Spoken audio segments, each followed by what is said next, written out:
일반적으로 이제 우리가 코어라고 하면은요, 요 가슴에서부터 배꼽까지 뭐 요 정도를 코어라고 하거든요. 더 크게 보면 손과 발을 뺀 나머지를 모두 코어라고도 해요. 더 크게 본다면.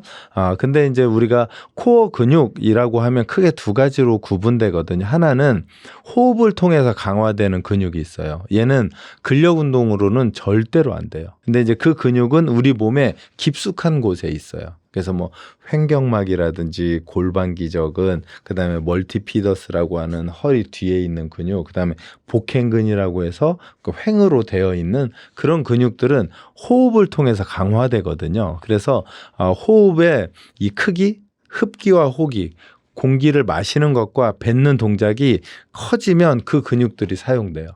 근데 이제 코어가 약한 분들의 호흡들이 대체적으로 얕아요. 이렇게. 그래서 뭐 예를 들어서 폐질환이 있는 분들의 호흡이 이렇게 되거든요. 근데 이제 저희가 만약에 흥분을 하거나 그럴 때 약간 흥분을 좀 떨어뜨리기 위해서 심호흡을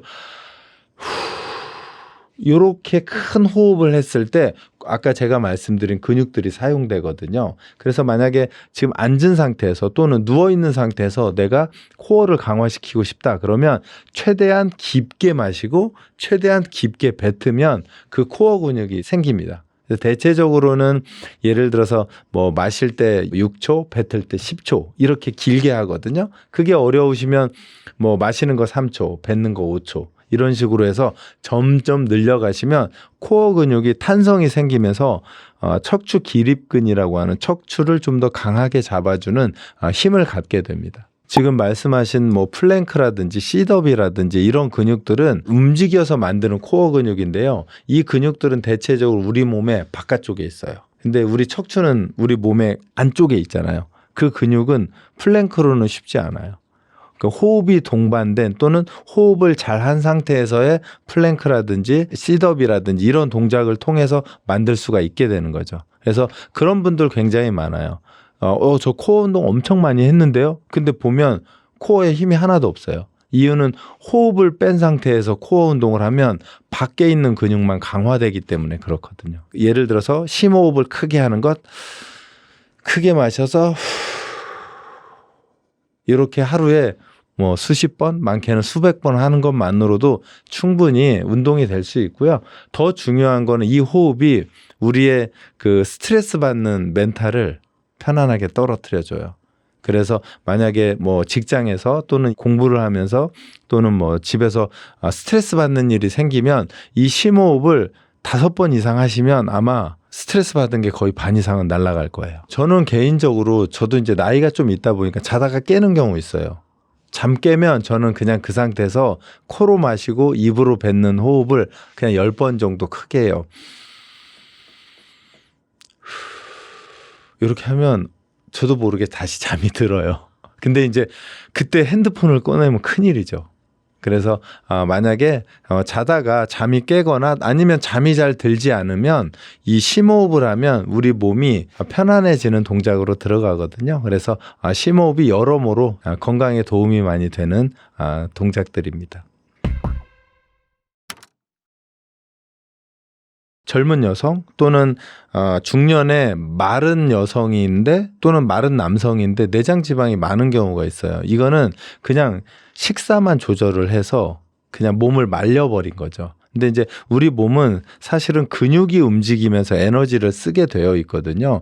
그런 분들은 제가 볼 땐 당연히 걷는 것도 도움이 되긴 하지만 더 도움이 되는 건 몸에 근육을 좀 붙여서 자동차로 하면 배기량을 3000cc, 4000cc로 늘려주면 그 내장 지방을 다 가져다가 에너지로 쓸 수 있거든요. 그래서 근력 운동을 통해서 근육량을 좀 더 확보하는 것을 추천드립니다. 애석하게도 복부 지방만 뺄 수 있는 운동은 존재하지 않거든요. 왜냐하면 예를 들어서 복부에 있는 지방을 빼려면 복부에 있는 지방이 분해가 되면서 혈관으로 들어가서 그게 다시 근육까지 가서 사용이 되거든요. 그러다 보니까 동시에 빠져요. 그래서 오히려 그 내장 지방이나 복부의 근육을 빼기에 가장 좋은 운동은 우리 몸 중에서 큰 근육을 사용하는 게 좋아요. 그 큰 근육은 허벅지, 엉덩이, 뭐 가슴 근육, 등 근육 요 정도가 전체적으로 지방을 연소하는데 가장 효과적인 운동이라고 보시면 좋을 것 같습니다. 런지 또는 팔굽혀펴기라든지 뭐 이런 동작들이 지방을 연소하는데 굉장히 좋은 동작들입니다. 그쵸? 왜냐하면 아까 말씀드린 대로 우리의 지방은 한 곳에서만 타서 없어지는 게 아니기 때문에 대신에 그런 효과는 있어요. 복부에 힘이 생기면 복부에 탄성이 생기면 얘가 늘어지는 것을 막아주기 때문에 이렇게 탄탄해진 느낌이 있거든요. 빠지진 않지만 예를 들어서 코르셋을 입은 것처럼 허리가 단단해지는 느낌은 있어서 그것도 일부 빠지는 느낌이기는 해요. 그래서 당연히 코어 운동이 복부에 어떤 지방을 빼는데 약간 도움은 되겠지만 걔만 뺄 수 있는 운동은 없다고 생각하시면 됩니다. 보통 이제 지방, 그다음에 탄수화물, 단백질을 에너지로 해서 쓰는 일이 있는데요. 그거는 이제 운동 강도의 결정이에요. 그래서 걷는 거는 지방을 기본으로 태우긴 해요. 하지만 이제 러닝은 주로 지방과 탄수화물을 같이 태우거든요. 근데 이제 그냥 운동하는 시간에서만 봤을 때 지방을 어떤 게 많이 태워요? 그러면 걷는 거이지만요. 만약에 달리기를 통해서 지방과 탄수화물을 태우고 근육의 양이 많아지게 되면 휴식 시간에도 지방을 태우게 되거든요. 그래서 이제 우리가 말하는 기초대사량이 커지는 거죠. 예를 들어서 자동차로 하면 내가 원래 1500cc 근육을 가지고 있었는데 운동을 통해서 2500, 3000cc가 되면 평상시에도 지방을 많이 태우기 때문에 훨씬 더 효과적인 거죠. 그래서 단순하게 걷는 건 지방이 연소되고 달리는 건 지방과 탄수화물이 같이 하니까 걷는 게 좋아라고 하는 건 너무 단편적으로 보는 거죠. 길게 봤을 때는 당연히 달리는 게 훨씬 더 지방 연소에 도움이 됩니다. 보통 이제 러닝을 그러니까 지속적으로 달리는 러닝하고 인터벌하고 조금 차이가 있는데요. 기본적으로 이제 제가 인터벌 트레이닝이 조금 더 살을 잘 뺄 수 있다는 건 인터벌 트레이닝 고강도예요. 예를 들어서 지속적으로 연속으로 뛰는 30분 러닝은 속도로 하면 한 3-40%? 운동 강도가 3-40%밖에 되지 않는 거죠. 하지만 인터벌 트레이닝은 최소한 60%에서 80%까지 가거든요. 그러니까 고강도 트레이닝이라는 건 내가 고강도를 견딜 수 있는 내 몸에 내성이 있다는 거거든요. 그래서 이제 인터벌 트레이닝이 상대적으로 살이 좀 더 잘 빠질 수 있는 건 고강도 트레이닝이기 때문에 그래요. 그렇다면 모두가 인터벌 트레이닝이 좋으냐라고 보면 그렇진 않아요. 내 체력 수준이 30-40%를 지속할 수 있다면 지속적으로 러닝을 하는 것을 먼저 하고 그리고 나중에 인터벌로 전환을 하시는 게 좋습니다. 네, 꾸준히 뛰는 게 기초라고 생각하시면 돼요. 그래서 기초가 잘 닦여서 예를 들면 나는 심폐지구력도 갖고 근력도 만들고 싶다면 인터벌 트레이닝 하면 이제 두 가지를 다 잡을 수 있는 거죠.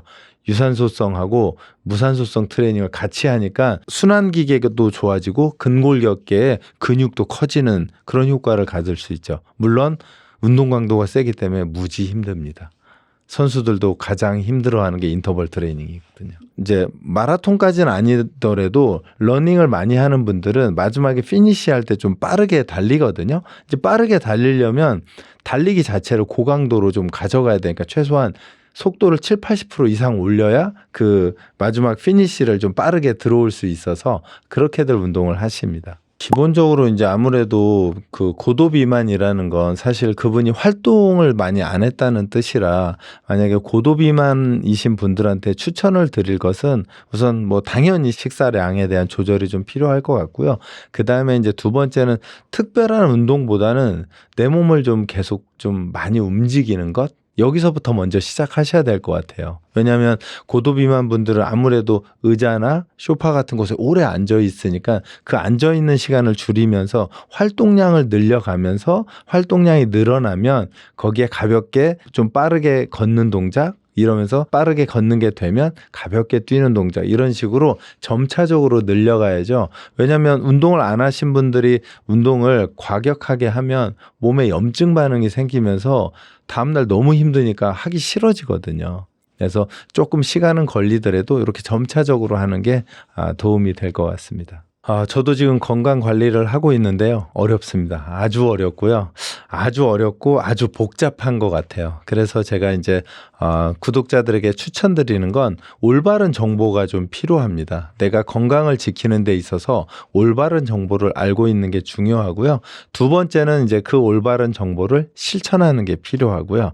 그 다음에는 이제 운동이라는 게 제가 이제 먹는 거랑 자꾸 비교를 하는데 먹는 건 즐거운 일이잖아요. 운동은 반대로 조금 고난의 일들이에요. 그래서 조금 오랜 시간 동안 내가 꾸준히 또는 한평생 계속 해 나가겠다 생각해서 좀 더 롱텀하게 계획하시고 조금씩 아주 조금씩 운동 강도를 올려서 운동을 하시면 훨씬 건강한 중년과 노후를 맞이할 수 있을 것이라고 생각합니다.